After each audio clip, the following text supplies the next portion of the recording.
60이 넘으면 거울 속 자신이 낯설게 느껴지는 순간이 찾아온다. 깊어진 주름과 희끗한 머리카락이 세월의 흔적을 말해준다. 그런데 이상하게도 예전에는 그토록 중요했던 숫자들이 이제는 흐릿하게 보인다. 매출과 자산과 선거표가 더는 마음을 흔들지 못한다. 대신 오랫동안 외면했던 것들이 선명하게 다가온다. 사람의 얼굴과 표정과 눈빛 속에 담긴 진짜 이야기가 보이기 시작한다. 정주영 회장은 젊은 시절 세상을 바꾸려는 꿈을 품었다. 가난을 극복하고 회사를 세우며 나라의 산업을 일으켰다. 하지만 그가 남긴 한마디가 우리 마음에 깊이 새겨진다. 세상을 바꾸기 전에 먼저 나 자신을 바꿔야 한다는 말이다.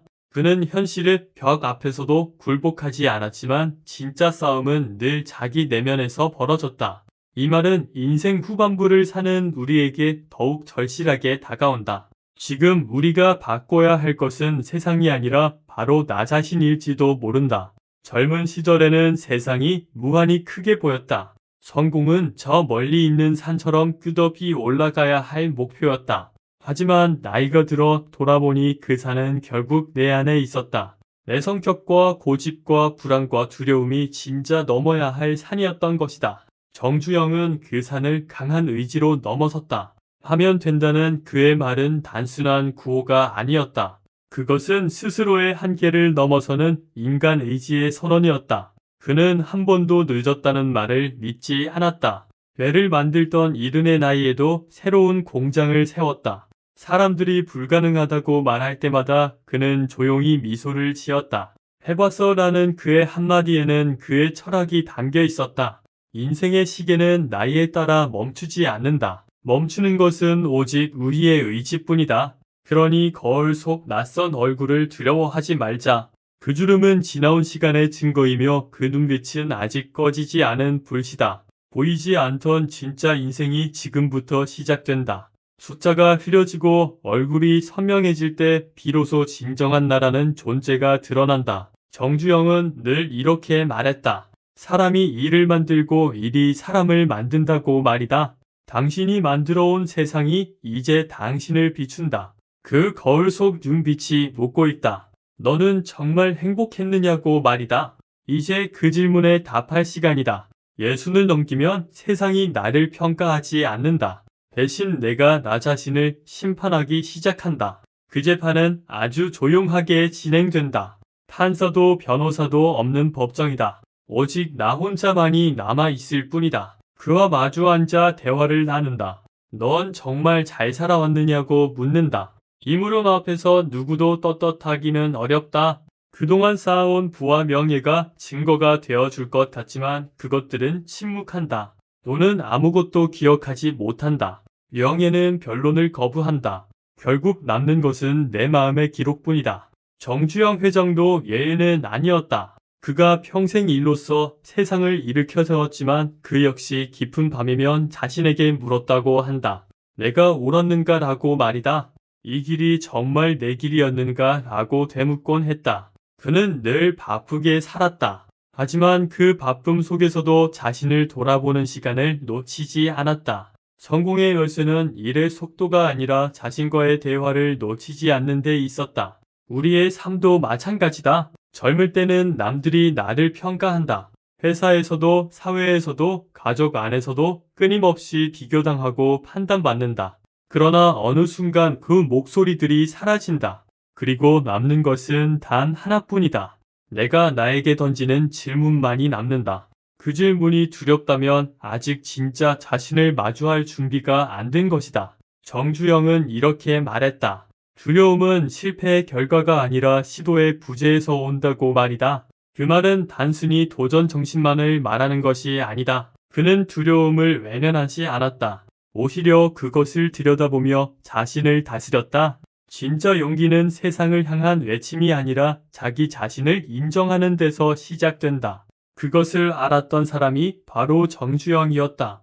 이제 우리에게 필요한 것도 마찬가지다. 남의 시선을 의식하며 살아온 반세기를 내려놓아야 한다.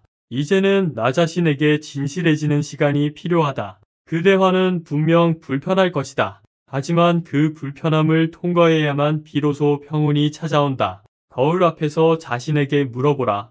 나는 왜 이 길을 걸어왔는가 라고 말이다. 지금의 나는 어디로 가고 있는가? 라고 묻는 것이다. 그 물음에 흔들리지 않고 답할 수 있을 때 인생의 두 번째 막이 열린다. 그것은 늦은 시작이 아니다.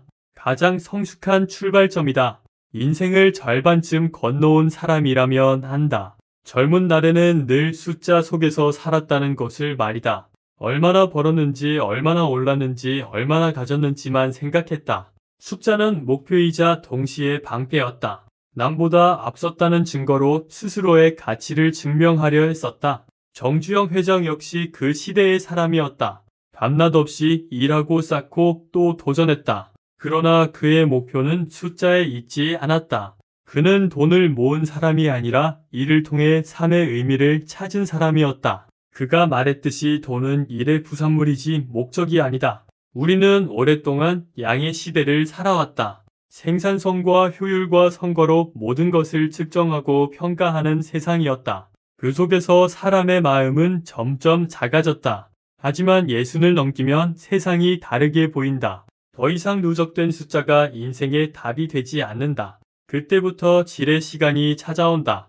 얼마나 많이가 아니라 얼마나 깊이를 생각하게 된다. 얼마나 오래가 아니라 얼마나 평온하게를 추구하게 된다. 정주영은 인생의 어느 지점에서 깨달았다.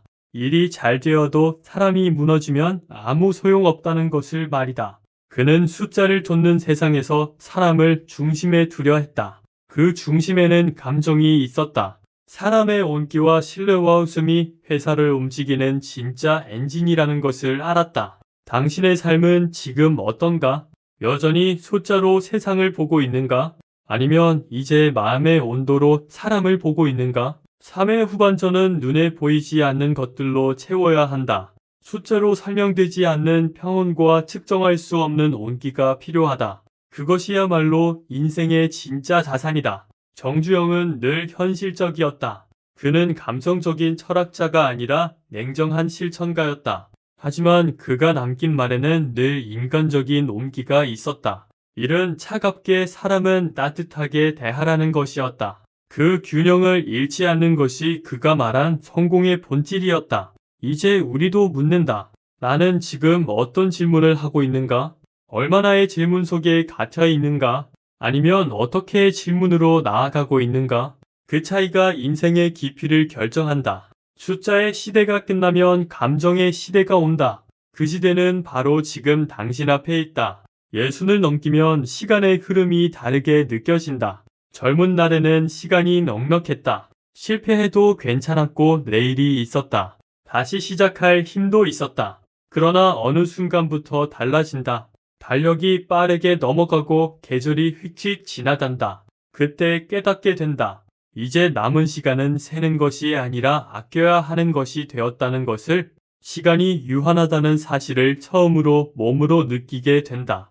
정주영 회장은 80이 넘어서도 현장을 돌았다. 누군가 그를 보고 물었다. 그 나이에 아직도 일하시냐고 말이다. 그는 웃으며 답했다. 시간이 남아있는 한 나는 배울 수 있다고 말이다. 그에게 시간은 두려움의 대상이 아니었다. 그는 남은 시간을 줄어드는 자원이 아니라 집중해야 할 순간으로 바꿨다. 그 집중력이 그의 삶을 끝까지 살아있는 시간으로 만들었다. 예순의 나이는 묻는다. 이제 남은 시간을 어디에 쓸 것인가 라고 말이다. 이 질문은 결코 가볍지 않다. 이전까지는 세상을 향해 달려왔지만 이제는 나 자신을 향해 걸어야 하기 때문이다. 대부분은 그 길목에서 멈춘다. 변화가 두렵기 때문이다. 익숙한 방식이 안전해 보이고 새로운 선택은 위험해 보인다. 그래서 그대로 흘러간다. 하지만 그대로 간다는 것은 변화 없는 반복일 뿐이다. 그 반복은 결국 후회로 이어진다. 정주영은 위기를 두려워하지 않았다. 오히려 위기가 올 때마다 좋다 해보자라고 말했다. 그에게 시간의 무게란 도망칠 이유가 아니라 맞설 이유였다. 그는 도전 속에서 늘 젊었다. 그의 육체는 늙어도 정신은 매일 새로 태어났다. 지금 이 순간 우리도 그 선택 앞에 서 있다. 남은 시간을 어떻게 쓸 것인가? 계속 익숙함 속에 머물 것인가? 아니면 낯선 길을 향해 한 발 내디딜 것인가? 정주영의 철학은 단순했다. 망설일 시간에 해라 라는 것이었다. 그 말은 우리에게 여전히 유효하다. 시간은 누구에게나 공평하게 흐른다. 하지만 그 무게는 선택에 따라 달라진다. 멈춰 있는 사람에게는 쇠사슬이 되고 걸음을 내딛는 사람에게는 날개가 된다. 이제 당신의 시간은 어떤 무게로 흐르고 있는가?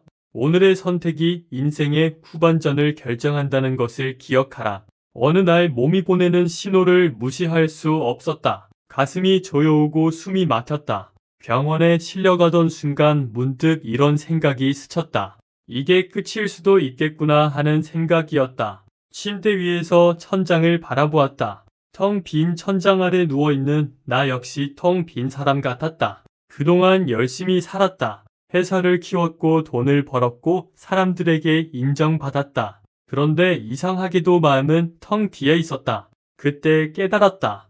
나는 그동안 살아온 것이 아니라 버텨온 것이었다는 사실을 말이다. 정주영 회장도 이런 말을 남겼다. 넘어지지 않는 것이 중요한 게 아니라 넘어졌을 때 다시 일어서는 게 중요하다고 말이다. 그 말은 단순히 도전의 의지만을 말하는 것이 아니다. 넘어졌다는 것은 잠시 멈춘다는 뜻이기도 하다. 그는 멈춤을 두려워하지 않았다. 멈춤 속에서 방향을 고치고 다시 일어설 힘을 길렀다. 우리의 인생도 그렇다. 멈춤은 패배가 아니다. 방향을 잃지 않기 위한 잠깐의 숨 고르기일 뿐이다. 병실의 고요함 속에서 깨닫는다. 지금까지의 삶은 해야 한다로 가득 차 있었다. 멈추면 뒤처질까 두려웠고 쉬면 나약해질 것 같았다. 그래서 달렸다. 더 빨리 더 멀리 달렸다. 하지만 그 끝에는 아무도 없었다. 가족도 친구도 나 자신도 없었다. 이제야 알겠다.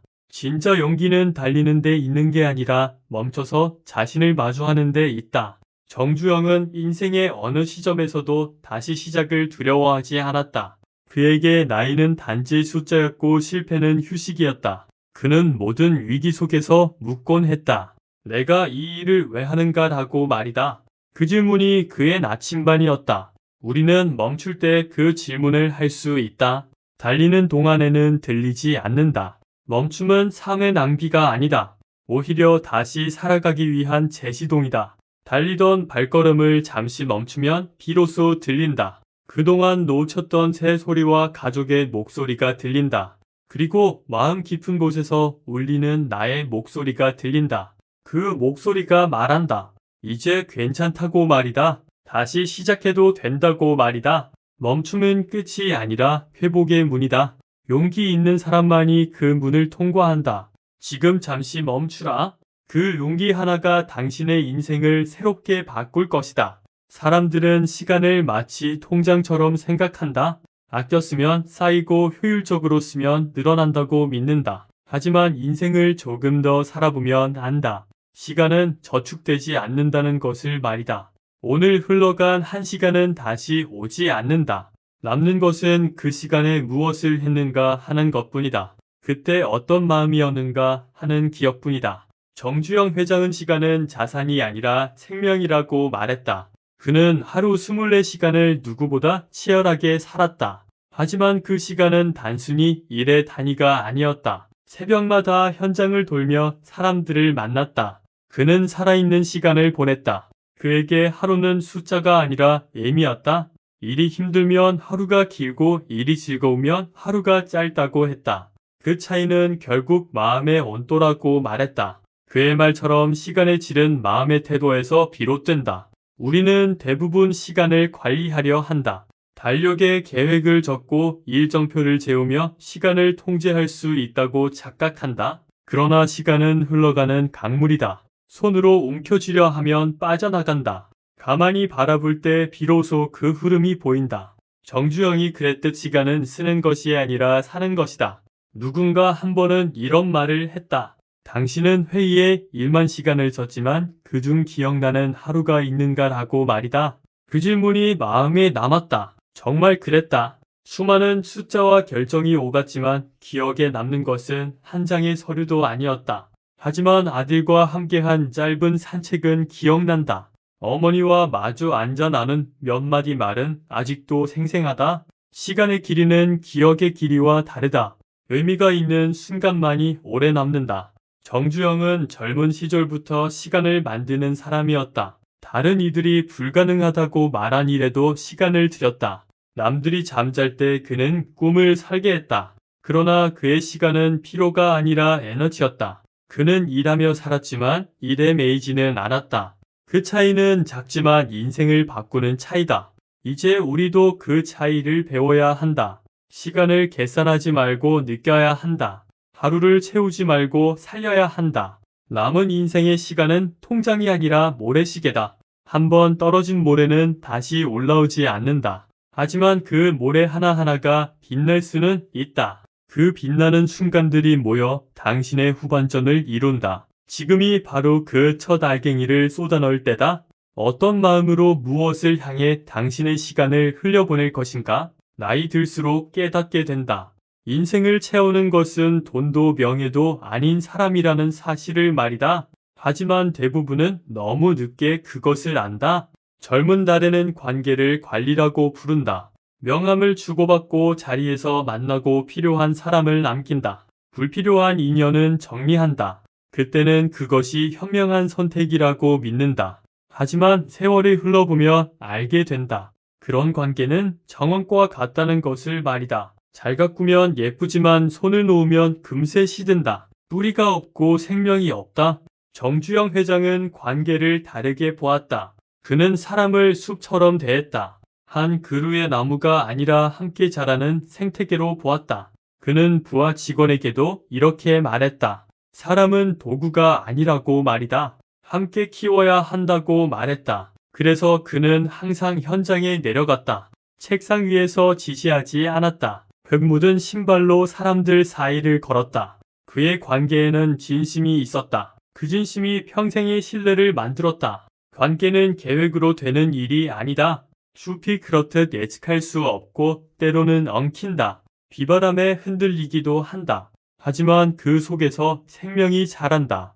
우정도 사랑도 신뢰도 그렇게 만들어진다. 가식 없이 계산 없이 시간을 함께 통과해야 한다. 그래야 비로소 그 뿌리가 단단해진다. 예순을 넘긴 나이에 우리는 묻는다. 내 옆에 누가 남아있는가라고 말이다. 그 질문이 두렵다면 지금이라도 늦지 않았다. 숲을 다시 가꾸면 된다. 연락이 끊긴 친구에게 전화를 걸어라. 가까이 있으면서도 마음이 멀어진 가족에게 다가가라. 관계는 회복의 기술이 아니라 기억의 회복이다. 한때 함께 웃었던 그 시간들을 떠올리는 것이다. 그것이 다시 시작의 첫걸음이다. 정주영은 한 인터뷰에서 이런 말을 남겼다. 사람이 떠나면 사업은 남지만 마음은 빈다고 말이다. 그래서 사람을 잃지 않으려 노력했다고 말했다. 그의 말은 단순한 인간미가 아니라 삶을 운영하는 철학이었다. 숲이 무너지면 나무 한 그루도 설 수 없듯이 말이다. 사람이 무너지면 인생도 무너진다. 이제 당신의 숲을 돌아보라. 몇 그루의 나무가 여전히 당신 곁에 서 있는가? 그 나무들에게 물을 주고 햇살을 나누어라. 숲은 화려하지 않아도 좋다. 다만 살아있어야 한다. 살아있는 관계 하나면 그 사람의 인생은 여전히 따뜻하다. 젊은 날에는 몸이 말을 듣는다. 밤새 일해도 며칠을 못 자도 버텨준다. 그래서 착각한다. 건강은 내 소유라고 말이다. 언제든 회복할 수 있다고 믿는다. 하지만 세월은 조용히 기록한다. 당신이 잠을 줄인 날들을 기록한다. 무리한 술자리와 운동 대신 회의실을 택한 선택들을 기록한다. 그 모든 것들이 이자처럼 쌓여 언젠가 한꺼번에 청구된다. 그리고 어느 날 몸은 말한다. 이제 갚을 때가 됐다고 말이다. 정주영 회장은 젊은 시절부터 건강을 일의 자본이라고 불렀다. 그는 새벽 4시에 일어나 현장을 돌았다. 식사를 간소하게 했다. 회식을 해도 과음하지 않았다. 몸이 무너지면 꿈도 무너진다고 말했다. 그는 건강을 자랑하지 않았다. 대신 그것을 비처럼 신중히 다뤘다. 매일 갚아야 할 의무처럼 말이다. 그는 몸을 혹사시킨 적이 많았다. 하지만 늘 자기 몸과 약속을 지키려 했다. 일찍 일어나고 스스로에게 절제된 규율을 부여했다. 우리는 대체로 이 빚을 과소평가한다. 건강이 무너질 때까지는 그 존재조차 잊고 산다. 하지만 인생의 후반부에는 모든 빚이 계산된다. 몸이 보낸 경고는 미루지 말라는 마지막 통지서다. 그 순간 후회가 밀려온다. 조금만 일찍 멈췄더라면 하고 말이다. 조금만 더 신경 썼더라면 하고 후회한다. 그러나 이미 늦은 경우가 많다. 정주영은 이런 말을 남겼다. 건강은 일의 끝이 아니라 삶의 시작이라고 말이다. 그가 말한 하면 된다는 정신은 무작정 버티라는 말이 아니었다. 몸을 돌보고 정신을 다스려야 비로소 진짜 할 수 있다가 되는 것이다. 이제 당신의 몸과 계약하라. 오늘부터 단 3가지 약속이면 충분하다. 하루 한 번은 깊게 숨 쉬기를 하라. 하루 한 끼는 천천히 먹어라. 하루 1시간은 몸을 움직여라. 이 단순한 3가지가 당신의 후반전을 지켜줄 가장 강한 방패다. 몸은 정직하다. 당신이 베푼 만큼 반드시 돌려준다. 건강은 자산이 아니라 빚이다. 하루라도 갚지 않으면 이자는 쌓인다. 그러나 꾸준히 갚으면 마음이 가벼워진다. 몸이 편안해야 생각이 깊어진다. 몸이 맑아야 영혼이 투명해진다. 정주영은 평생을 바쁘게 살았다. 하지만 결국 그가 지켜낸 것은 리듬이었다. 그는 늘 같은 시각에 일어나고 같은 시간에 잠들었다. 그 단순한 습관이 그의 제국을 지탱했다. 이제 당신의 몸에게도 물어보라. 오늘 나는 너에게 얼마를 빚졌는가 하고 말이다. 그 질문 앞에서 진실해질 때 비로소 삶의 속도가 아니라 삶의 깊이가 회복된다. 깨달음만으로는 인생이 바뀌지 않는다. 변화는 언제나 실행에서 시작된다. 정주영 회장은 말했다. 생각은 누구나 하지만 행동하는 사람은 드물다고 말이다. 그는 늘 현장으로 나갔고 2 손을 더럽혔다. 그 철학은 지금 우리에게도 그대로 적용된다. 이제는 아는 것을 넘어서 살아야 한다. 지금부터 삶을 다시 살게 해야 한다. 시간을 회복하고 관계를 정비하며 몸과 약속을 맺는 것이다. 이 3가지가 인생의 후반전을 되살리는 가장 현실적인 길이다. 첫째는 새벽 1시간의 경계선을 지키는 것이다. 이 시간은 세상 누구에게도 양보하지 말아야 한다. 회사도 가족도 친구도 아닌 오직 나만을 위한 시간이다. 정주영도 늘 새벽을 사랑했다. 새벽은 아직 세상이 잠든 시간이다. 생각이 가장 맑은 시간이다. 그는 그 고요 속에서 하루의 방향을 정했다. 당신도 그 1시간을 걸어라. 생산성을 내려놓고 존재 그 자체로 머무는 연습을 하라. 휴대전화를 두고 목적지 없이 걸으며 그냥 숨 쉬어라. 그 1시간이 인생의 축을 바로잡아준다. 둘째는 관계의 지도를 다시 그리는 것이다. 한 장의 종이를 꺼내 3개의 원을 그려라. 가장 안쪽 원에는 나 없이 못 사는 사람을 적어라. 또는 그 사람 없이 내가 못 사는 사람의 이름을 적어라. 그들은 당신의 진짜 부다. 중간에는 계절에 한번 만나도 따뜻한 사람을 적어라. 그리고 바깥 원에는 스쳐가는 사람들을 놓아라. 이제 결단을 내릴 시간이다. 안쪽 원의 사람들과 시간을 더 보내라. 그 바깥의 인연들은 놓아주어라. 그렇게 비워야 진짜 관계가 자란다. 정주영은 사람을 줄이는 용기가 필요하다고 했다. 많음이 풍요가 아니고 진심이 충만함이라는 것을 알았던 사람이다. 셋째는 몸과의 계약서를 쓰는 것이다. 당신의 몸에게 직접 서약하라. 매일 같은 시간에 일어나고 같은 시간에 쉰다고 말이다. 운동이나 식단보다 먼저 리듬을 회복해야 한다. 정주영은 평생 같은 리듬으로 살았다. 그 단순한 규칙이 그의 강철 체력을 만들었다. 몸은 기계가 아니다. 하지만 리듬을 찾으면 다시 살아난다. 하루 3가지 약속만 지켜도 몸은 그 약속을 기억한다. 이 3가지 설계는 거창한 변화가 아니다. 그저 방향을 바로잡는 일이다. 정주영의 철학도 그랬다. 세상을 바꾸려면 내 하루부터 바꿔라 라는 것이었다. 새벽 1시간의 고요와 관계의 정리와 몸과의 약속이다. 이 3가지를 1년만 지켜보라. 당신은 전혀 다른 사람이 되어 있을 것이다. 더 맑고 더 단단하고 더 평온한 사람으로 변해 있을 것이다. 모든 것을 이룬 뒤 정주영 회장은 어느 날 이렇게 말했다고 한다. 이제는 내려놓을 때가 됐다고 말이다. 그 말은 단순한 은퇴의 선언이 아니었다. 그는 손에 쥔 것을 내려놓음으로써 비로소 세상을 다시 보기 시작했다. 우리는 평생 싸우며 살아왔다.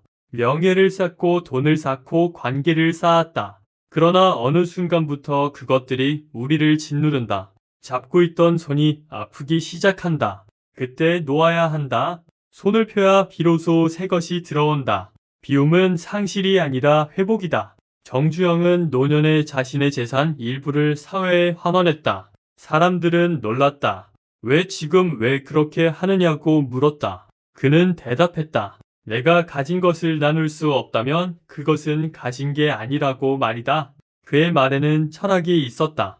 쥐고 있는 것을 내려놓을 때 비로소 자유가 온다는 믿음이었다. 그가 평생을 일로 채웠던 이유도 결국 누군가를 돕고 세상을 키우기 위해서였다. 그는 죽는 날까지 흐르는 삶을 살았다. 우리가 배워야 할 것은 그 흐름의 자세다. 인생의 강물은 쌓이지 않는다. 계속 흘러야 막다. 욕심을 쌓으면 섞고 나누면 맑아진다. 정주영은 말했다. 물은 고이면 썩는다고 말이다. 사람도 마찬가지라고 말했다. 이제 당신의 손을 펴라. 지금 꼭 쥐고 있는 것 중 하나를 내려놓아라. 불필요한 모임 하나를 정리하라. 의미 없는 습관 하나를 버려라. 마음속 불안 하나라도 괜찮다. 하나씩 놓다 보면 손이 가벼워지고 가슴이 시원해진다. 그때 세상이 다시 보이기 시작한다. 정주영은 말년에 어느 날 아침 이렇게 말했다고 한다. 세상이 이렇게 아름다운 줄 이제 알았다고 말이다. 그는 늘 있었던 나무와 하늘을 새롭게 보았다. 바람과 햇살을 그제야 느꼈다. 비운만큼 보였다. 그때야 비로소 진짜 부자가 되었다는 말도 남겼다. 돈이 아니라 자유로 부유해진 것이다. 이제 우리에게도 그 시간이 왔다. 쌓지 말고 흘러라. 받지 말고 나누어라. 그러면 당신의 인생은 다시 젊어진다. 지금이 바로 두 번째 인생의 시작이다. 비움은 끝이 아니라 출발이다. 당신의 남은 시간은 충분하다. 늦지 않았다. 지금 손을 펴라. 그리고 흘러라. 그 길의 끝에는 평온이라는 바다가 기다리고 있을 것이다. 오늘 하루도 고생 많았다. 정주영 회장은 늘 이렇게 말했다. 일단 해보자. 그게 인생의 시작이라고 말이다. 당신의 하루가 조금 늦게 피어나도 괜찮다. 오늘 이 이야기가 당신 마음의 불씨 하나가 되길 바란다. 정주영의 인생 철학이 당신의 내일을 응원한다.